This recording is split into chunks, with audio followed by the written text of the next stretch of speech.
जैन मुनींनी जी धमकी दिली आहे त्याला आता मराठी एकीकरण समितीनेही उत्तर दिलेलं आहे।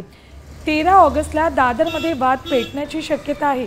कबूतरखान्यांबाबत 13 ऑगस्टला मुंबई हायकोर्टात महत्त्वाची सुनावणी आहे। त्याचवेळी जैन मुनी निलेश चंद्र विजय यांनी आंदोलनाचा इशारा दिलाय।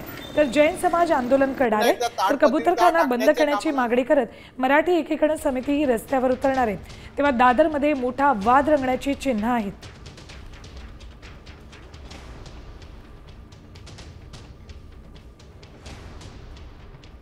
तारखेला आम्ही निर्णय घेऊ आणि आमचं आंदोलन स्टार्ट राहणार आहे। आम्ही शांती बसणार नाही, बरोबर ना?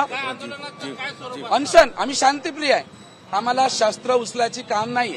आमचे शांतीनाथ दादा आम्ही शांतीनं करू। काही शस्त्र जे लोक शस्त्र बोलते आमचे लोक नव्हते, परंतु आम्ही शस्त्र उचलणार नाही। यदि जर जरूरत पडली आम्हाला आम्ही शस्त्र पण उचलू करून। आम्ही संविधानाला मानत आहे ना, आता कोर्टाला मानतो ना, देवेंद्र फडणवीसला मानतो ना। आमच्या धर्माच्या जर विरुद्ध आलं तर बस। मुळात कबूतर हा प्रश्न धर्माचा कसा आला हाच आम्हाला पडतोय आणि कबुतरामुळे नागरिकांच्या आरोग्यास धोका होतोय असं अनेक डॉक्टर मंडळीने सांगितलेलं आहे। आता तुम्ही काय करता? एखादा जैन मुनी उठतो आणि धमक्या देतो की आम्ही शस्त्र काढू, वाटल्यास रस्त्यावर उतरू, मोर्चे काढू। हे चाललंय काय?